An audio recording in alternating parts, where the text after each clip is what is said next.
Fala pessoal, tudo bem? Bruno de Oliveira do E-Commerce na Prática para mais um vídeo aqui no nosso canal. Nesse vídeo aqui eu tenho o objetivo de explicar, de mostrar para você um pouco do que está acontecendo no caso Americanas. Afinal, é só nisso que se fala o mercado de e-commerce nas últimas horas. Quem me acompanha no Instagram sabe que ontem eu publiquei uma notícia, né, divulgando ali um fato relevante na empresa Americanas SA que envolve o Marketplace Americanas, que todos vocês conhecem, né, que acompanham a gente no E-Commerce na Prática. E a notícia era o seguinte, né? O Sérgio Rial, que é o novo CEO da empresa, ex-novo CEO da empresa, que assumiu no dia 2 de janeiro de 2023, teria descoberto um rombo, né, no balanço da empresa de 20 bilhões, inconsistências contábeis de 20 bilhões de reais, né, coisa que vem se arrastando desde 9, 7 anos atrás, segundo o que ele falou numa conferência de hoje.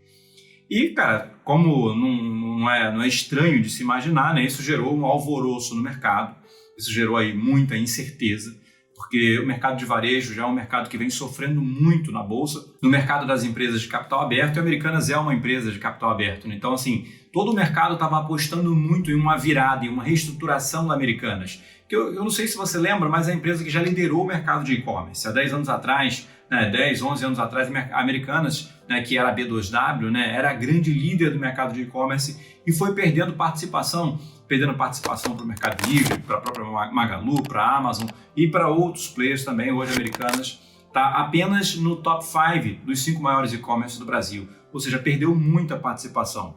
E com isso vem perdendo competitividade, vem perdendo assim, novidades. Americanas realmente vem sofrendo muito com o passar do tempo e os investidores, cara, bem receosos para o futuro da empresa, né? Então, assim, quando a empresa anunciou, né, o Sérgio Rial, que é um executivo super experiente, bem renomado, super bem visto pelo mercado, o mercado viu isso como uma coisa muito positiva.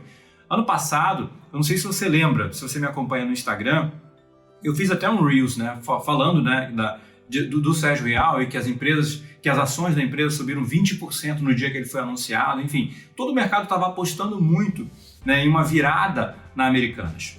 Agora, com apenas 11 dias de gestão, o cara descobre uma fraude bilionária e, obviamente, não poderia ser o contrário, ele divulga isso para o mercado e deixa o cargo, né? Agora, como é que fica a situação da Americanas, né? Eu acho que essa que é a pergunta que não quer calar, a pergunta que está na minha mente, que está na sua mente, né? Eu posso te dar a minha visão com base em alguns fatos e alguns dados que são públicos, né, que a gente tem acesso.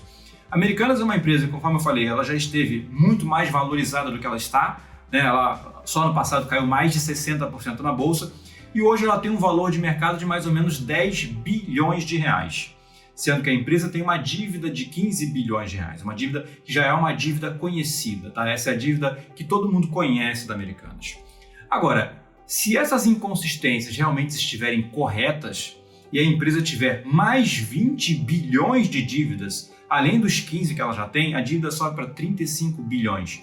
Isso seria 3,5 vezes o valuation atual da empresa, né? Só que o valuation atual entre aspas, né? Esse é o valuation do dia 11 de janeiro, né? O dia que fechou o mercado. Hoje é dia 12, o dia que eu estou gravando esse vídeo, né? A Americanas não abriu para negociação na Bolsa, a empresa entrou em leilão, né? E no leilão até mais ou menos 10h30 da manhã, né? até 10h30, até 11 horas da manhã, a empresa estava caindo 75%, que é o limite que uma empresa pode cair num dia. Existe um mecanismo de segurança que segura, só que a própria Americanas solicitou que esse limite fosse retirado, solicitou a B3, só que por volta das 11 horas da manhã, né, foi noticiado que esse limite ele tinha mudado, né, não mais 75%, a partir daí o limite de queda seria 99%. E com uma possível queda de 99%, a empresa deixaria de valer 10 bilhões, que é o que ela valia ontem, para 100 milhões de reais.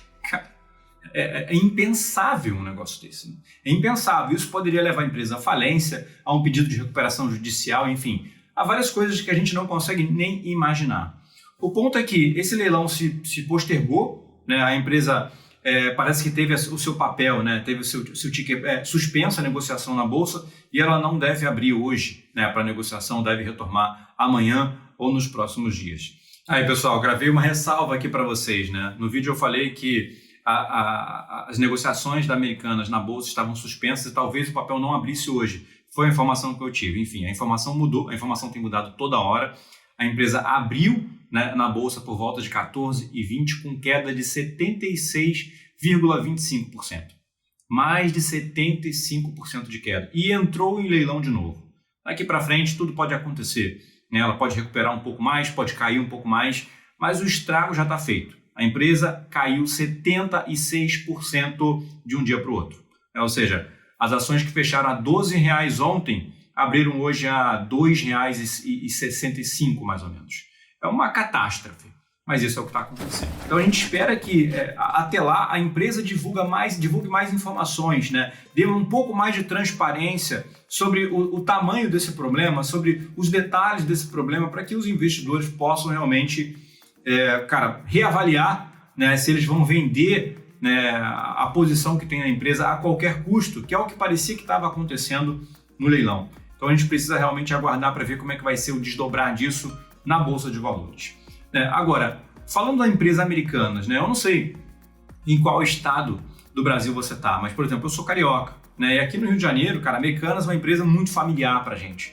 Né, desde criança, né, eu e outras pessoas que eu conheço, praticamente você provavelmente está assistindo esse vídeo também, está acostumado aí na Americanas, né, a comprar, é uma empresa que ficou muito familiar. Mas é claro para a gente também que é uma empresa que vem decaindo nos últimos anos, né? Ela não tem inovação, ela não muda. As lojas são as mesmas coisas que eram há 30 anos atrás, os produtos são vendidos a mesma coisa. Então, assim, era uma empresa que não inova, mas é uma empresa que está, cara, assim, no dia a dia do carioca, pelo menos eu imagino que em outras regiões do Brasil também, né? Falando de e-commerce, cara, é uma empresa que todo mundo conhece, né? Todo mundo conhece Americanas, Submarino, Shoptime, que são as empresas que fazem parte do grupo. Então, assim, eu não consigo imaginar o nosso mercado hoje sem essa empresa.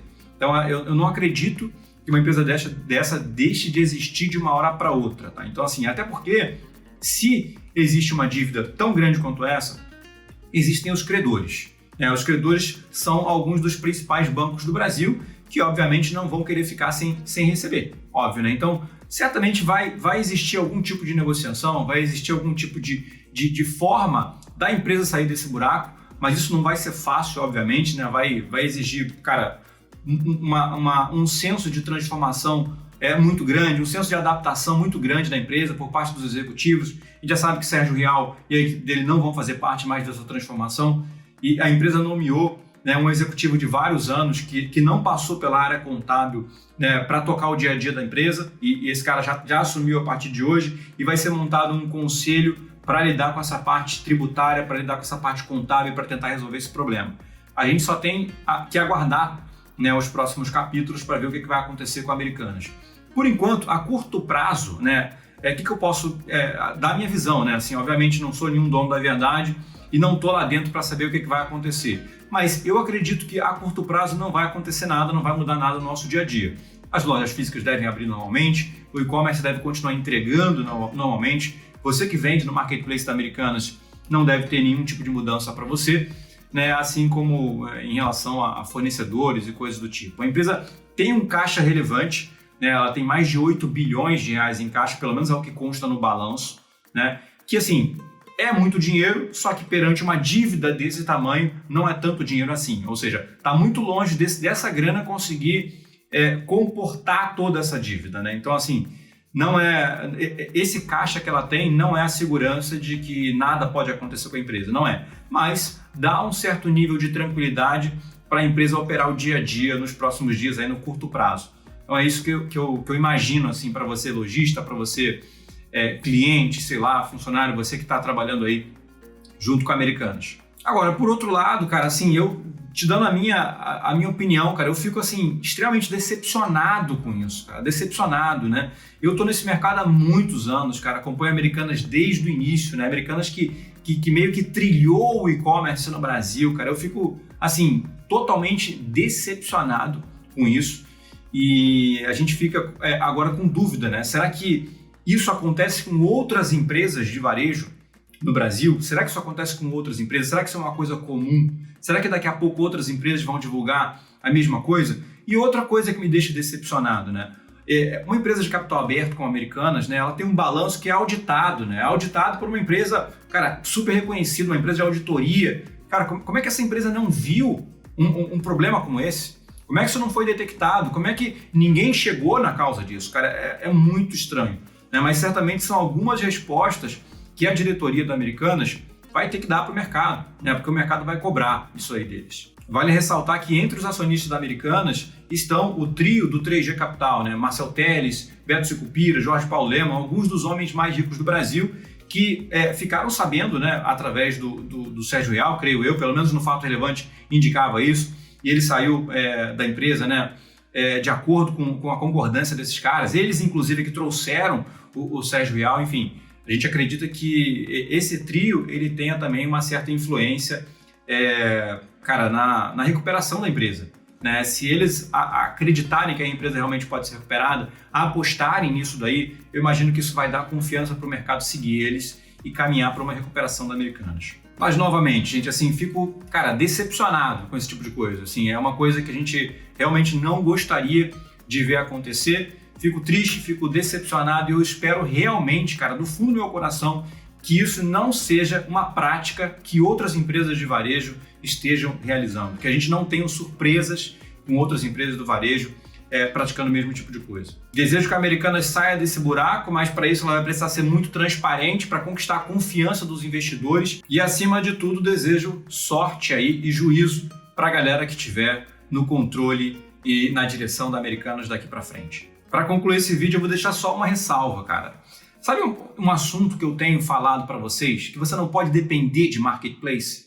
Né? Obviamente a gente está querendo, cara, assim, o melhor para Americanas. Né? Mas imagine o teu negócio agora 100% dependente da Americanas ou de outro marketplace.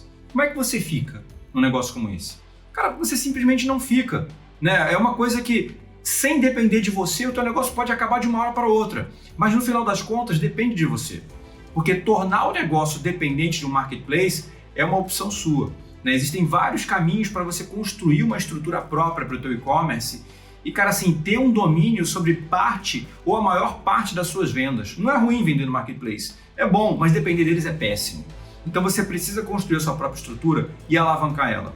A gente pode te ajudar com isso aqui no E-Commerce na Prática. Vou deixar um link aqui para você conhecer a nossa escola. São mais de 20 cursos completos, mais de 300 aulas disponíveis para você aprender a estruturar o seu próprio e-commerce, criar o seu próprio canal de vendas e criar aí uma estrutura de vendas que só dependa de você e não dependa de terceiros. Fazendo isso, você vai ver que você vai ter muito mais domínio sobre o teu negócio, suas margens vão ser maiores e você vai olhar os marketplaces como um parceiro que faz o teu negócio crescer, mas que o teu negócio não depende dele. Fica o convite, vai lá, acessa o E-Commerce na Prática e conheça a nossa escola. Agora, meus amigos, é o seguinte, dá um like nesse vídeo se você curtiu o conteúdo, gravei aqui às pressas para você, espero que você tenha gostado do conteúdo, deixa sua dúvida aqui, que a gente vai interagir com você e clica aqui em compartilhar, envie esse link nos grupos de WhatsApp sobre e-commerce, sobre vendas que você faz parte ou para algum sócio, algum amigo que precisa entender esse assunto. É importante para a gente que esse vídeo tenha alcance, assim o nosso mercado fica por dentro do que está acontecendo.